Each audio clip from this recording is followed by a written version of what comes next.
fils de Dieu, les filles de Dieu, nous ayons conscience de certaines choses que la parole nous enseigne. Que nous soyons bâtis véritablement sur des fondements solides en Christ. Pour que nous ne soyons pas ébranlés lorsque les choses vont arriver, vraiment.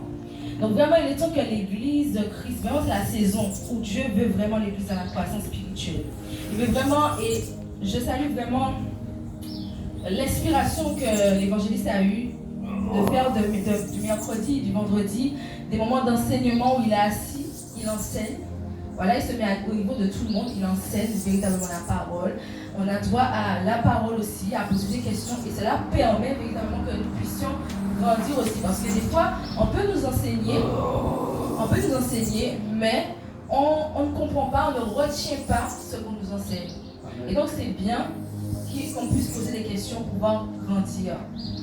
Et c'est une chose que beaucoup d'églises devraient faire, vraiment des temps d'échange dans l'église avec la parole. Parce que je sais qu'il y a beaucoup d'entre vous qui avaient des questions à poser, qui ont des choses qu'ils ne comprennent pas. Voilà. En tout cas, ce matin, mon message s'attend sur la bénédiction et les conséquences de la malédiction sur le peuple de Dieu. Parce que Dieu a mis devant nous ces choses, la bénédiction et la malédiction.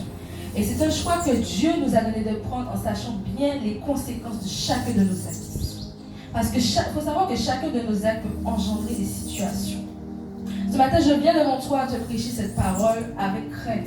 Ce n'est pas une parole que j'ai préparée, que j'ai pris de par ma chair. C'est vraiment une parole que le Seigneur voulait inspirer.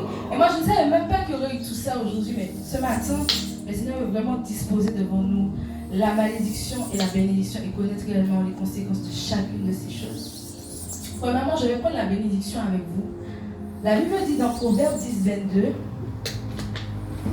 c'est la bénédiction de l'Éternel qui enrichit et ne la fait suivre d'aucun chagrin. Alléluia. Nous allons prendre aussi Deutéronome 28, comme je vous ai dit, c'est le texte de référence. Deutéronome 28. Proverbe 10, 22. Il dit, je répète, c'est la bénédiction de l'Éternel qui enrichit et ne la fait suivre d'aucun chagrin. Alléluia. Nous allons prendre Deutéronome 28.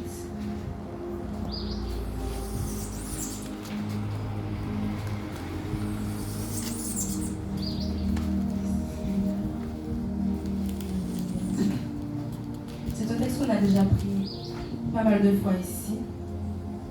Mais je voudrais vraiment qu'on analyse véritablement ce que la parole de Dieu nous enseigne dans ce passage. Donc la bénédiction, en résumé, parce que nous allons lire aussi le passage qui parle de la bénédiction. Mais la bénédiction se fait suivre par l'obéissance et la mise en pratique de la parole. Nous allons le voir dans Deutéronome 28, verset 1er. Il dit, si tu obéis à la voix de l'Éternel, ton Dieu, en observant et en mettant en pratique tous ces commandements que je te prescris aujourd'hui, l'Éternel, ton Dieu, te donnera la supériorité sur toutes les nations de la terre. Alors, je ne vais pas lire toute seule parce que c'est long. Donc, chacun de vous, vous allez lire. Ou s'il y a quelqu'un qui peut lire vraiment, ça va nous permettre aussi de retenir cette parole. Parce qu'il est important de ne pas lire la parole pour la lire, mais de vraiment la lire en comprenant réellement ce que Dieu veut nous dire. Parce qu'il y a une révélation dans cette parole. Il y a une révélation pour notre destinée, il y a une révélation pour notre situation, il y a une révélation pour nos familles, il y a une révélation pour la nation. Donc c'est important vraiment, si tu veux lire mon frère, Alléluia, tu peux noter. Voici toutes les bénédictions. Aussi.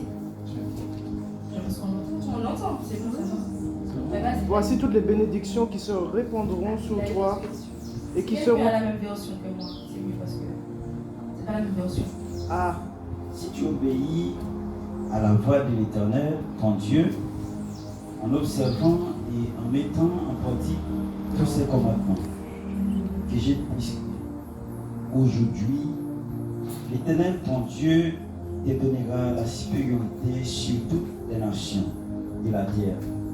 Voici toutes les bénédictions qui se répandront sur toi et qui seront ton partage lorsque tu obéiras à la voix de l'Éternel. Tu peux stopper.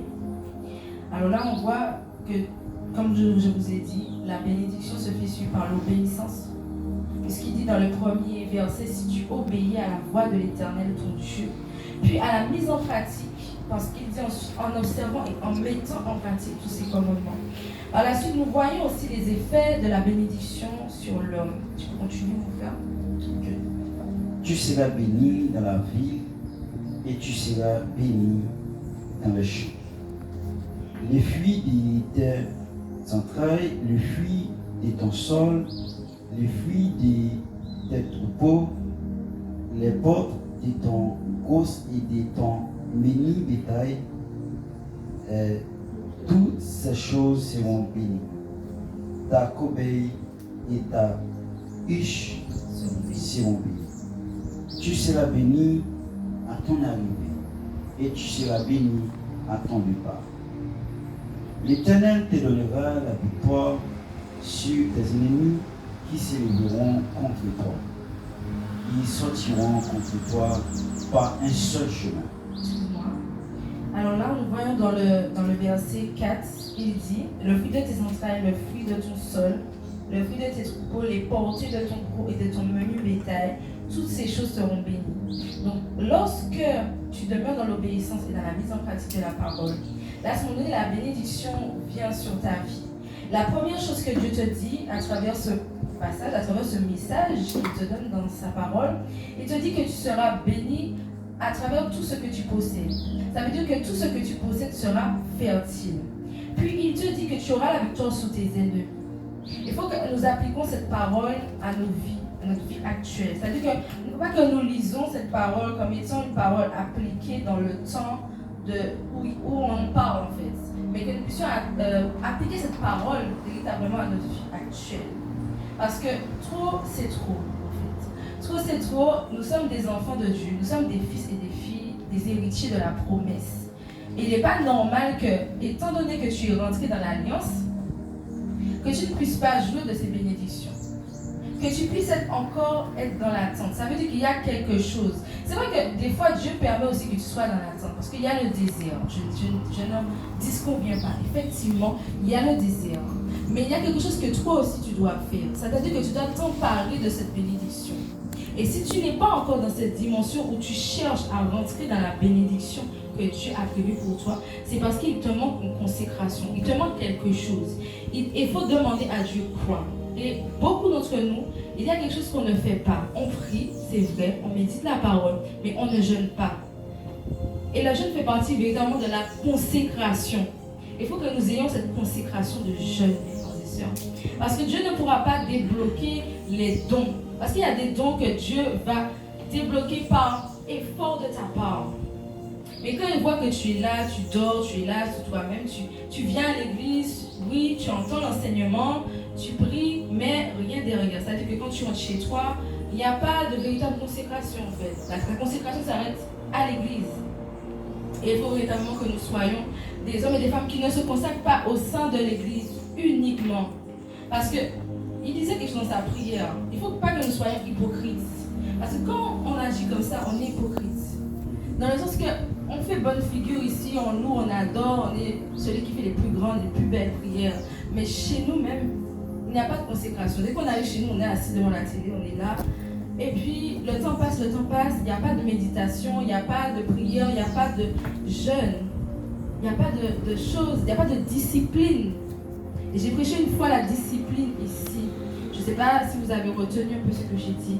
Mais il est important que nous ayons une discipline spirituelle. Que nous ayons un planning. Je ne dis pas qu'il faut garder ce planning, le même planning tous les jours de ta vie. Parce que tôt ou tard, tu auras des choses de la vie, le travail, les enfants, des choses qui vont venir. Et il va falloir tout enregistrer au même endroit. Mais la parole de Dieu te dit, il y a une chose pour tout. Il y a un temps pour toute chose. Et il faut que tu aies ton temps pour Dieu.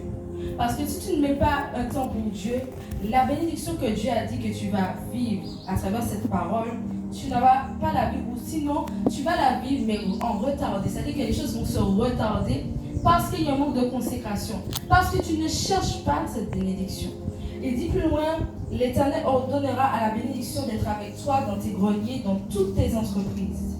Il te bénira dans le pays que l'Éternel, ton Dieu, te donne. Tu seras pour l'Éternel un peuple saint, comme il te l'a juré, lorsque tu observeras les commandements de l'Éternel, ton Dieu, et que tu marcheras dans ses voies. Tous les peuples verront que tu es appelé au nom de l'Éternel, et ils te craindront. L'Éternel te comblera de bien en multipliant le fruit de tes entrailles, le fruit de tes troupeaux et le fruit de ton sol dans le pays que l'Éternel a juré à tes pères. Donc il répète encore cette parole qui va te bénir dans tes biens, il va te bénir dans ce que tu possèdes. Tu vas prospérer. Mais la prospérité ne vient pas comme ça. Souvent, j'entends des personnes qui prient pour la prospérité. Oui, tu auras de l'argent. Oui, si tu auras des grosses maisons, des grosses voitures et tout. Mais tout ça, là, vient comment?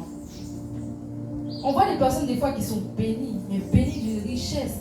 On va prendre l'exemple même de Salomon qui était béni d'une richesse incroyable. On dit de lui qu'il était l'homme le plus riche de la terre. Pourquoi? Parce qu'à un moment donné de sa vie, c'est vrai, il a chuté. Mais au début de sa consécration, de son relèvement justement, là où il a été élevé en tant que roi, à ce moment donné, il a recherché véritablement ce que Dieu veut, non ce que lui il veut. Il a cherché à avoir cette sagesse. Et c'est cette sagesse qui lui a permis de pouvoir bien gérer sa vie, de pouvoir bien gérer son royaume. Jusqu'à ce qu'effectivement plus tard, il y ait des choses qui viennent le détourner. Et c'est là qu'il faut être vigilant parce qu'on peut bien commencer et mal terminer. Mais le but n'est pas que tu commences bien et que tu termines mal. Le but étant que tu termines bien. C'est là vraiment que tu pourras vivre la bénédiction. Il faut que tout au long de ta vie, même si tu chutes, parce que la Bible dit une chose, le juste tombe 7 fois et se relève. Mais l'important dans tout cela, c'est que tu puisses te relever. Que tu ne regardes pas à qui tu étais derrière, à qui tu étais avant, à ce que tu as fait, et que tu ailles de l'avant. Et pour cela, pour recevoir cette bénédiction, mes frères et sœurs, il faut que nous ayons une consécration, une vie de consécration. Je le répète parce que dans les derniers temps, on ne va pas en parler. Parce que le but étant justement que les fils et les filles de Dieu soient aveuglés et soient flottants à tout vent de doctrine. Parce qu'il est dit qu'il y aura un esprit d'égarement qui viendra. Dans la parole, il est dit qu'il y aura un esprit d'égarement. Et que ce sera l'Antichrist. Mais nous, si nous ne sommes pas dans cette consécration dès aujourd'hui, il ne faut pas que nous puissions attendre que les choses deviennent à se gâter pour pouvoir se dire on va chercher la Bible, on va prier. Parce qu'à un moment donné, on n'aura même plus la Bible écrite. La Bible devra demeurer dans notre cœur pour que nous puissions avancer dans la foi. Et véritablement, Dieu veut un peuple comme cela. Un peuple qui a sa parole dans son cœur. Un peuple qui avance avec sa parole. Qui met en pratique cette parole. Qui ne la garde pas pour elle, mais qui la met en pratique. Et l'enseigne à d'autres aussi. Il dit encore, tous les peuples verront que tu es appelé au nom de l'Éternel et te craindront. Alléluia. L'Éternel te comblera de bien en multipliant le fruit des éternels. Donc j'ai déjà dit ça. L'Éternel t'ouvrira son bon trésor, le ciel, pour envoyer à ton pays la pluie en son temps. Et pour bénir tout le travail de tes mains, tu prêteras à beaucoup de nations et tu n'emprunteras point. L'Éternel fera de toi la tête et non la queue. Alléluia. Tu seras toujours en haut et tu ne seras jamais en bas. Lorsque tu obéiras aux commandements de l'Éternel ton Dieu que je te prescris aujourd'hui, lorsque tu les observeras et les mettras en pratique, 2 choses que Dieu attend de nous: l'obéissance et la mise en pratique de sa parole. L'obéissance à qui? L'obéissance à lui. Et que tu ne te détourneras ni à droite ni à gauche de tous les commandements que je vous donne aujourd'hui pour aller après d'autres dieux et pour le servir. Parce que c'est le but de l'ennemi. C'est que nous puissions, par notre vie, que nous puissions glorifier d'autres dieux. Des dieux qui vont nous donner tout de suite. Des dieux qui vont nous élever, mais au prix de quoi? Au prix de notre âme. Je le disais dans ma prière tout à l'heure, à quoi servira un homme de gagner le monde s'il perd son âme? Ça ne lui servira à rien. Parce que le monde est éphémère. Tout ce que nous voyons aujourd'hui va disparaître. Mais l'important, c'est la suite. Et dans la suite des temps, il faut que tu rentres vraiment dans l'héritage qui t'est dû, en fait. C'est-à-dire que tu dis être héritier. Mais comment tu sauras que tu es vraiment héritier? C'est quand tu auras franchi la porte du royaume. Il faut que nous soyons comme cela, dans l'obéissance. et dans la mise en pratique de la parole pour que la bénédiction puisse jaillir sur notre vie, sur nos vies, sur nos familles. Il faut que lorsqu'on nous voit, qu'on voit des hommes bénis, des femmes bénies. Parce que nous prions, nous disons nous sommes bénis, toutes sortes de bénédictions. Mais souvent nous disons cela dans le vent. Parce qu'en réalité, nous ne vivons pas la bénédiction. Et ce n'est pas normal. Donc maintenant que tu as entendu ce que Dieu veut te dire à travers sa parole, il te dit qu'il faut que tu obéis à sa parole, que tu mettes en pratique sa parole pour que tu vives des choses que tu n'aurais jamais pensé vivre. Parce que l'Éternel ne peut pas te retirer de la boue pour t'amener à la boue. Lorsqu'il te retire de la boue, il t'amène. Il dit du fumier, je relève l'indigent et je le fais asseoir à la table des grands. Ça veut dire que tu étais dans le fumier. Et je prends l'exemple de David. David qui était berger. C'était vraiment celui le plus méprisé de sa famille. On ne le voyait pas comme étant celui qui pouvait être le roi. Mais Dieu a cherché David là où il était, avec les moutons, avec les brebis, avec les moutons. Et l'a amené à être roi. Aujourd'hui, hier tu étais rejeté. Hier tu étais celui qu'on méprisait, celui qu'on humiliait. Tu n'étais pas aimé dans ta famille. Tu n'étais pas aimé. Tu n'étais pas, aux yeux des hommes, tu n'étais pas légitime, tu étais illégitime. Mais Dieu veut te dire en ce matin que tu es légitimement son enfant. Tu es légitimement son fils et sa fille. Et parce que tu es légitime en ce matin, la bénédiction du juste, la bénédiction doit reposer. Sa bénédiction doit reposer sur ta vie. Il ne faut pas qu'on te voie comme tu étais avant. Il faut qu'on te voie comme étant quelqu'un qui marche dans l'assurance, quelqu'un qui sait que quand il marche pas seul parce que son Dieu est avec lui. Alléluia. Vraiment, c'est ce que Dieu veut pour nous. Et moi, j'ai pris la bénédiction avant la malédiction.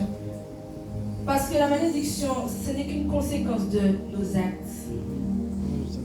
Et on voit l'exemple dans Genèse. Je prends l'exemple dans Genèse 1, 28-30.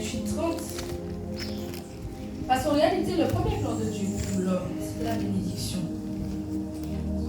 Mais à cause de la désobéissance, je ne dis pas que je n'ai jamais désobéi, moi qui vous parle là. Déjà, si moi je prêche ce message, c'est parce que le message s'applique également pour moi. Parce que j'ai souvent été dans la désobéissance. Et peut-être que je le serai encore demain. Je ne sais pas. Peut-être que je fais encore des choses qui ne plaisent pas à Dieu. Mais l'important, c'est que j'ouvre mes yeux sur ce que Dieu veut de moi. L'obéissance et la mise en pratique de sa parole. Tout est marqué, tout est noté là pour nous, pour que nous puissions être des hommes et des femmes à la stature parfaite de Christ. Pour que nous puissions être des hommes et des femmes sans tache et sans ride. Des hommes responsables, des hommes irréprochables.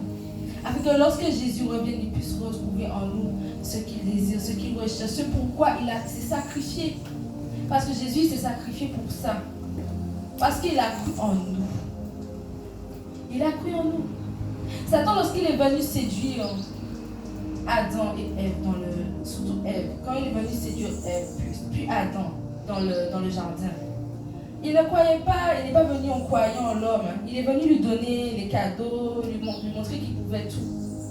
Mais, à savoir qu'en mettant Dieu de côté, or Dieu est le créateur de l'homme. Donc comment l'homme peut-il s'élever sans Dieu en fait? Puisque Dieu est celui qui l'a créé. Et Satan, il n'a eu que faire de cela. Il est venu proposer des choses. Il est venu proposer des choses. Pour que l'homme puisse s'élever lui-même. Même dans le désert, il est venu proposer des choses à Jésus. Parce qu'il s'est peut-être dit que la nature d'homme de Jésus allait s'orgueillir. Et c'est justement l'orgueil qui a eu raison d'Ève, qui a eu raison d'Adam. Et c'est cet orgueil que nous ne devons pas céder sur cet orgueil.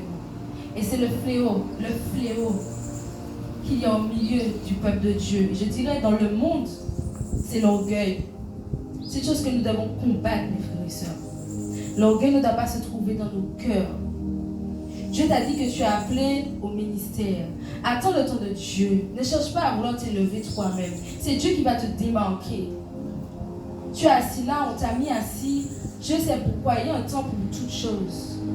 Il y a un temps pour que Dieu puisse t'élever, que Dieu puisse te démarquer aux yeux de l'homme de Dieu vers qui tu es assis.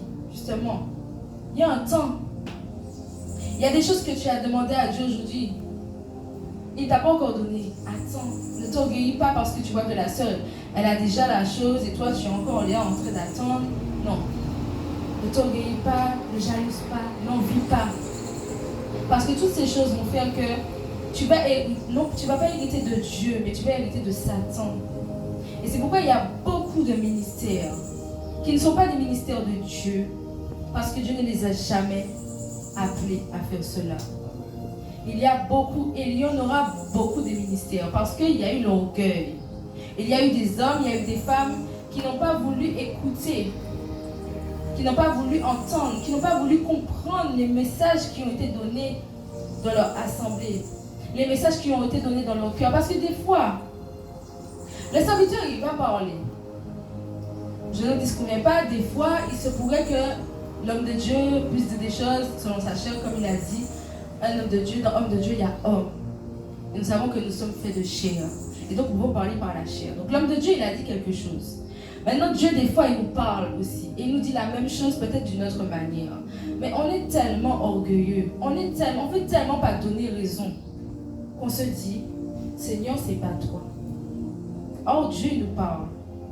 Il parle tantôt d'une manière, tantôt d'une autre, mais il parle certainement.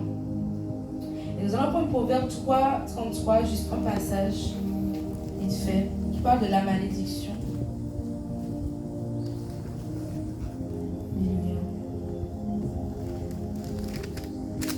Proverbe 3, 33 dit, la malédiction de l'Éternel est dans la maison du méchant, mais il bénit la demeure des justes.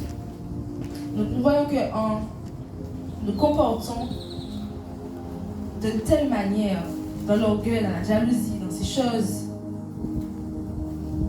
aux yeux de Dieu, nous faisons l'œuvre du méchant, non l'œuvre du juste. Et quelle est quelle est la récompense du méchant? C'est la malédiction. Et comme je le disais, la malédiction est la conséquence directe de la désobéissance.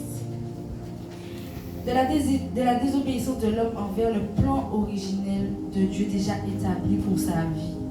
Donc il faut savoir que lorsqu'on est dans l'orgueil, lorsqu'on est dans ces choses, eh bien, nous nous éloignons petit à petit du plan de Dieu pour notre vie. Parce qu'avant que tu sois dans le monde de ta mère, Dieu t'avait déjà établi pour une mission. Si tu es ici aujourd'hui, là, tu es avec nous, c'est parce que tu as encore une mission. Parce que Dieu a encore besoin de toi. Dieu veut encore t'utiliser. Amen. Dieu veut encore t'utiliser. Alléluia. Il n'y a pas d'âge. Dieu veut encore t'utiliser.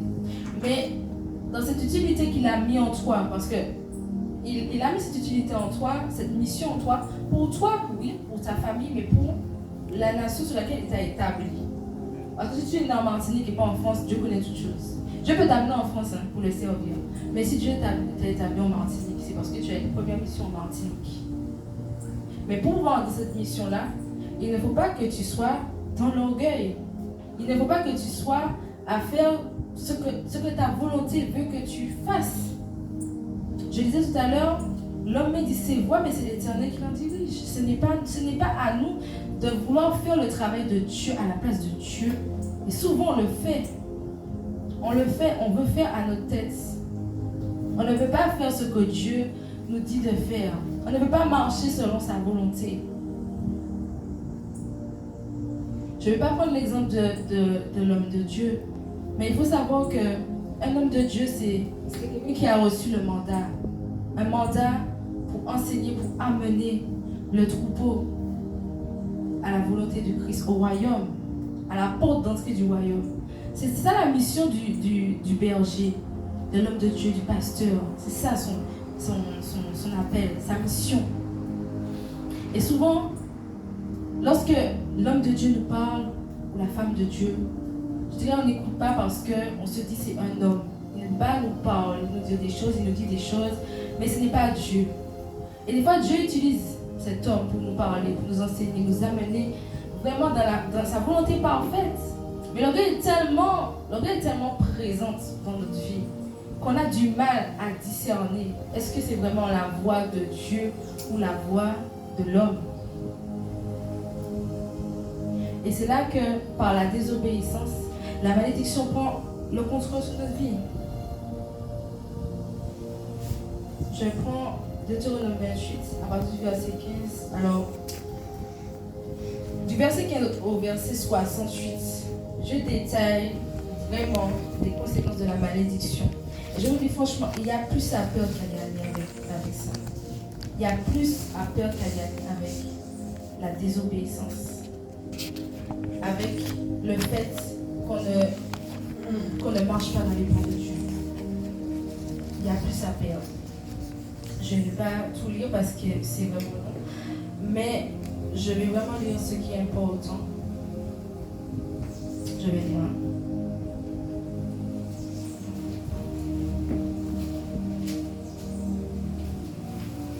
Deutéronome 28.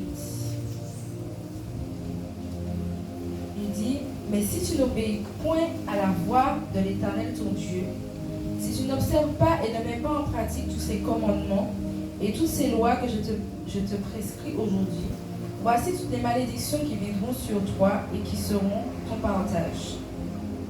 Donc encore une fois, la parole confirme que c'est par rapport à la désobéissance et au fait que la désobéissance amène le péché. Et la désobéissance, si tu es dans la désobéissance, c'est parce que tu ne marches pas dans la volonté de la parole, dans les commandements de Dieu. Il dit, tu seras maudit dans la ville et tu seras maudit dans les champs. Ça veut dire que lorsque tu demeures dans la désobéissance, lorsque tu demeures dans le péché, alors les choses dans ta vie auront un accès pour pouvoir être bloquées. Voilà. C'est pourquoi il y a autant de blocages des fois. Des fois on se dit que oui, il y a le désert, comme je disais tout à l'heure. Des fois on se dit c'est le désert, Dieu m'éprouve, Dieu. Mais il y a aussi le fait qu'on est dans la désobéissance. Il y a des choses des fois on ne reçoit pas certaines choses. Pourquoi? Parce qu'on est dans la désobéissance. Il y a quelque chose, et c'est pourquoi j'invite réellement à chacun d'entre nous de faire une rétrospective de notre vie, de se demander vraiment, est-ce que Seigneur, il y a quelque chose dans ma vie qui ne te plaît pas? Est-ce qu'il y a quelque chose que je fais, quelque chose que je ne fais pas? Et que c'est par rapport à cela qu'il y a des choses dans ma vie qui sont bloquées. Pose la question, assis-toi, parle à Dieu comme tu me parles, parle à Dieu. Et Dieu va te révéler les choses. Mais sois attentif et le discernement. La Bible dit encore, ta corbeille et ta huche seront maudites. Les fruits de tes entrailles, le fruit de ton sol, les portées de ton gros et de ton menu bétail, toutes ces choses seront maudites. Tu seras maudit à ton arrivée et tu seras maudit à ton départ. L'Éternel enverra contre toi la malédiction, le trouble et la menace au milieu de toutes les entreprises que tu feras, jusqu'à ce que tu sois détruit, jusqu'à ce que tu périsses promptement à cause de la méchanceté de tes actions qui t'aura porté à m'abandonner. L'Éternel attachera à toi la peste jusqu'à ce qu'elle te consume dans le pays dont tu vas entrer en possession. L'Éternel attachera à toi la peste. Il y a des maladies aussi dans nos vies, il y a des maladies qui sont cause du fait que nous sommes dans la désobéissance.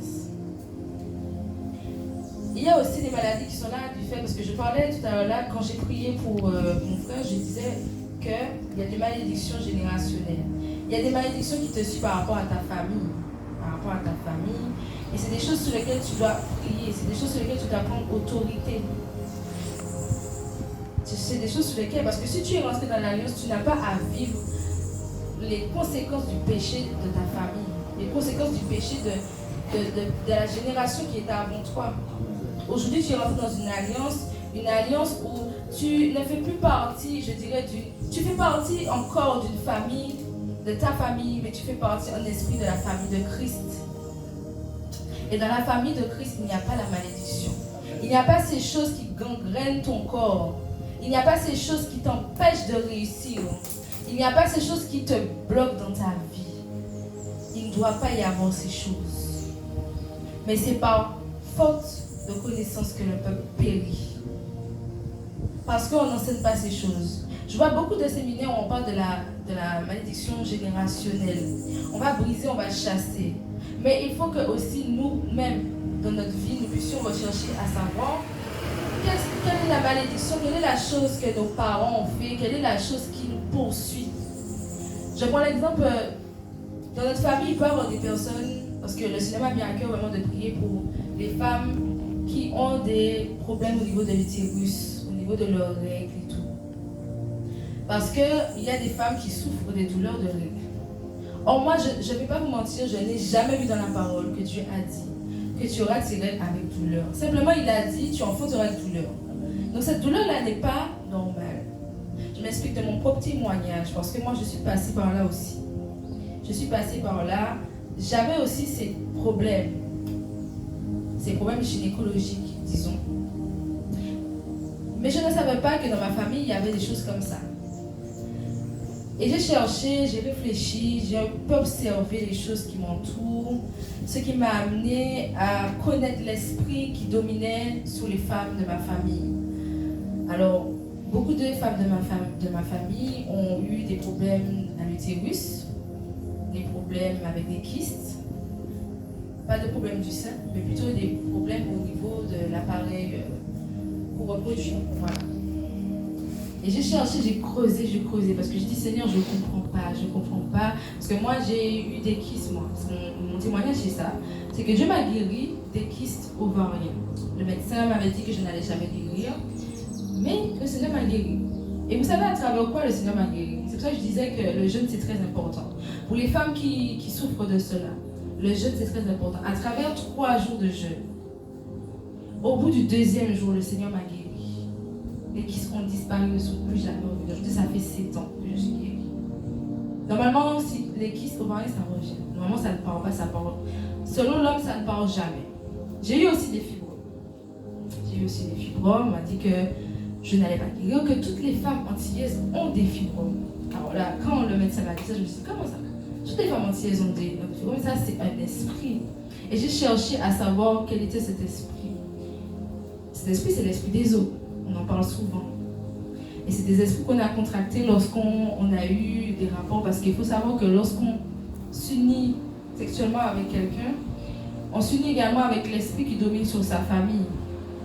S'il a un esprit dans sa famille de cancer du sein ou de cancer de l'utérus ou de cancer de la prostate, je ne sais pas, là à ce moment donné, tu ramasses tout cela avec toi. Qui fait que quand tu as tu as ramassé tout cela, tu es susceptible d'attraper aussi ce genre de maladie. Peut-être que ce n'est pas des maladies qu'il y avait dans ta famille, mais par rapport au fait que tu t'es uni avec quelqu'un qui avait ça dans sa famille, toi-même tu marches avec.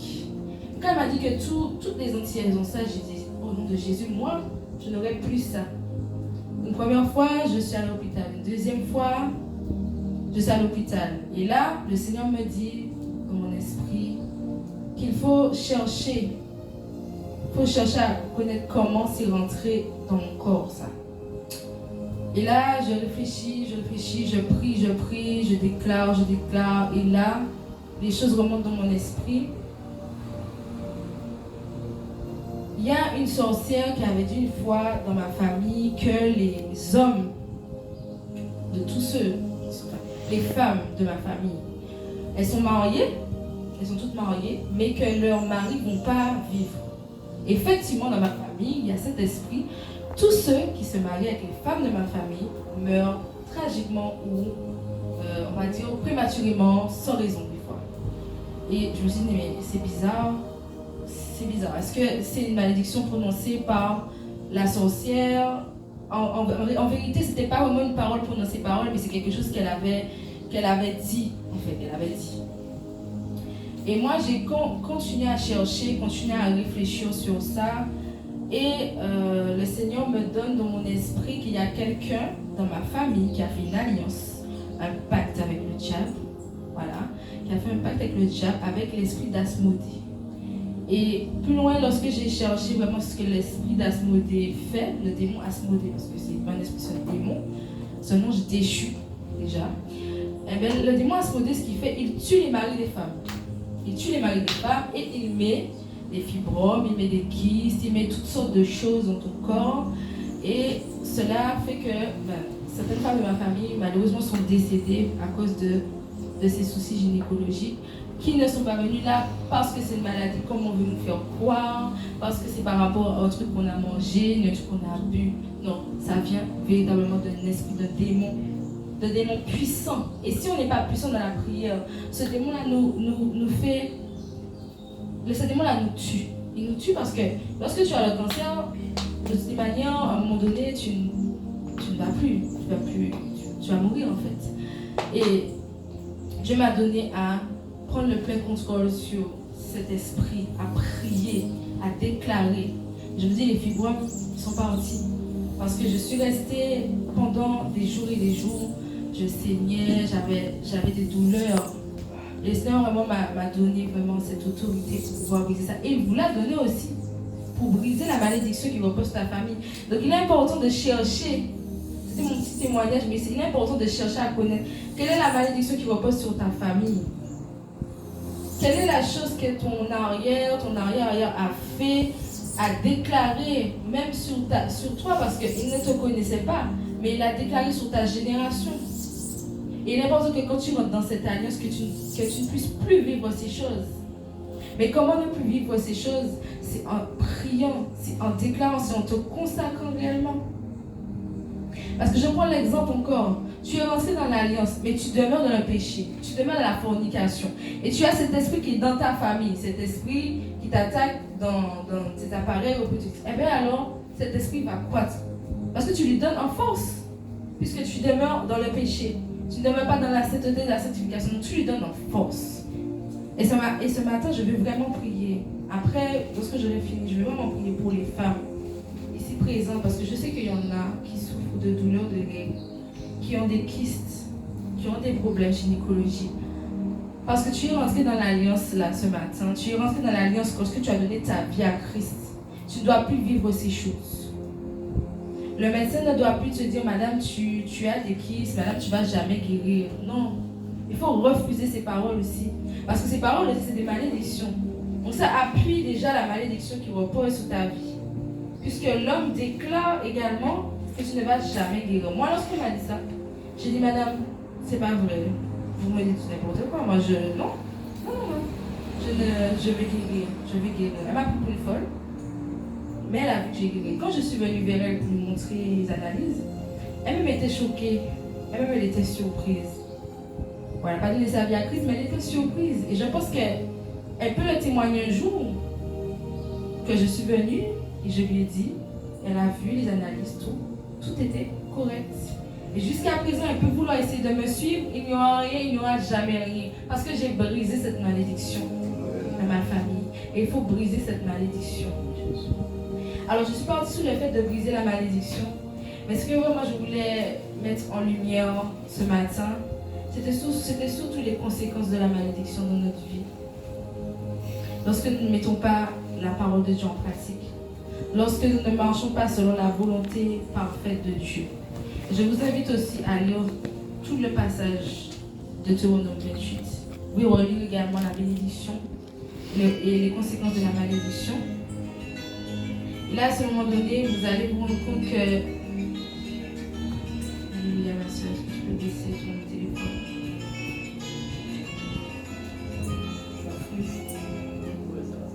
Voilà, Dieu. Alors, il y a un dernier verset que je voulais prendre avec vous, de Deutéronome.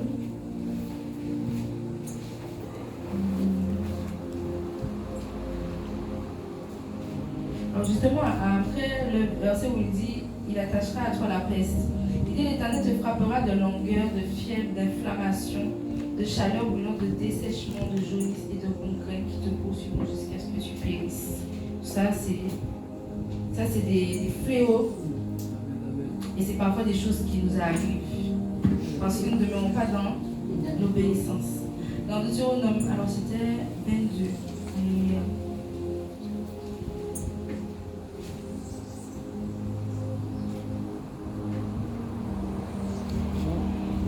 Comme l'heure est déjà avancée, je ne vais pas tout lire, mais l'important c'est que vous ayez le passage et que comme vous puissiez le lire chez vous. Vous puissiez aussi recevoir la révélation parce que je vous ai donné la révélation que Dieu m'a donnée. Et c'est important aussi que vous ayez la vôtre, voilà, que vous ayez cette révélation pour que vous puissiez vraiment vous emparer de la bénédiction et que vous puissiez aussi combattre la malédiction et aller au-delà du péché, parce que c'est vraiment le péché qui nous amène à vivre la malédiction. C'est la désobéissance. Et Dieu est vraiment un peuple obéissant. Dieu est vraiment un peuple obéissant. Et pour conclusion, je vais prendre ce verset qui est dans Deutéronome 30.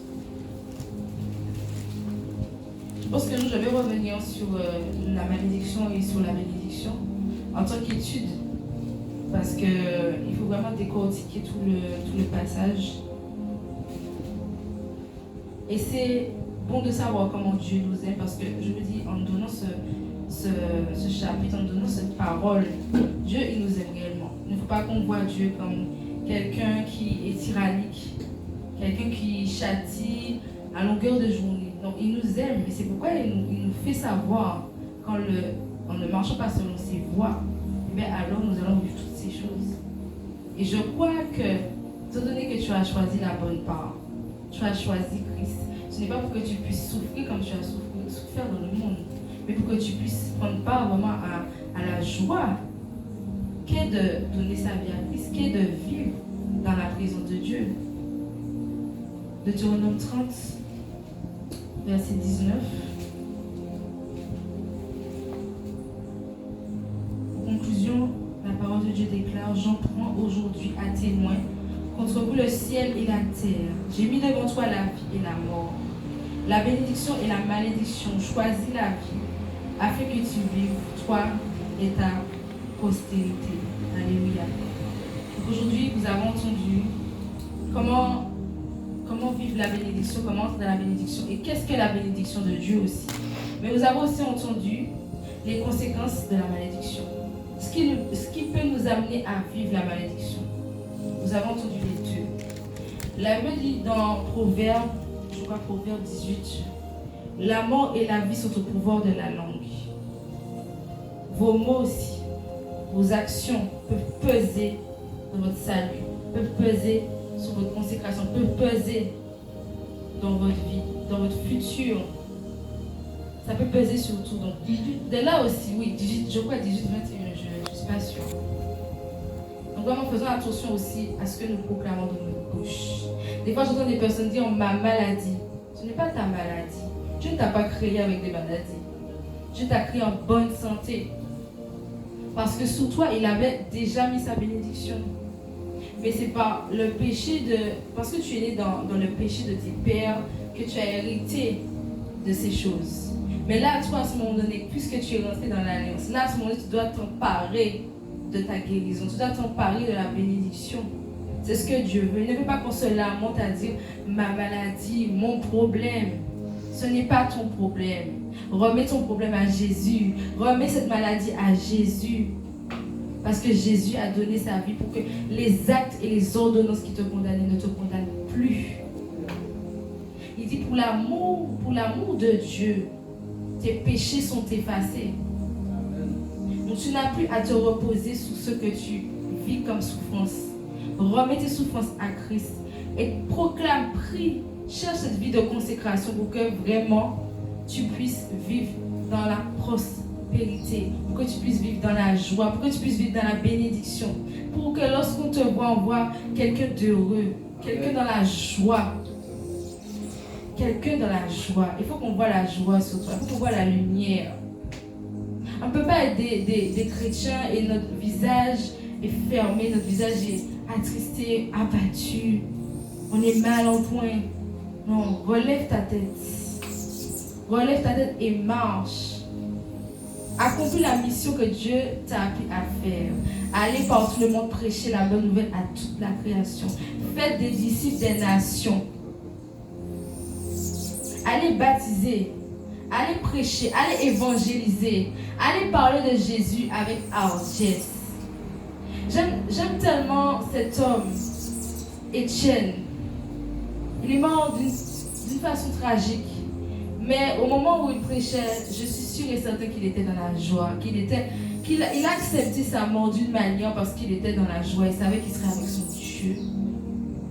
Et de la même manière, lorsqu'on nous voit la persécution devant nous, nous devons la prendre avec joie et aller au-delà.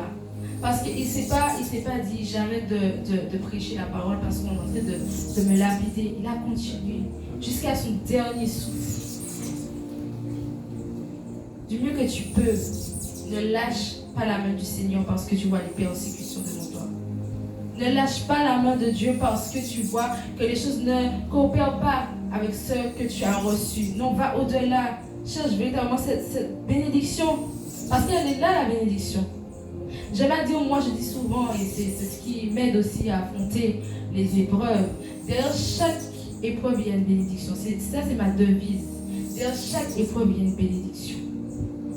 Donc quand je vois l'épreuve, et je vois qu'elle est grande l'épreuve, je me dis, ah Seigneur, après, il y aura une belle bénédiction. Et effectivement, derrière les grandes bénédictions. Et ça, il me fait oublier l'épreuve. En vérité, en fait, ça me fait oublier l'épreuve. Donc il ne faut pas que nous nous appuyions sur l'épreuve, mais sur la bénédiction qui est derrière cette épreuve. Et j'aimerais dire que plus tu veux monter dans une dimension, plus tu vas vivre des choses, plus tu vas monter dans une dimension, plus les choses vont être coriaces devant toi. Mais là, derrière cette épreuve, il y a une bénédiction. Il y a une bénédiction que tu dois saisir. Mais si tu t'abandonnes, tu as échoué.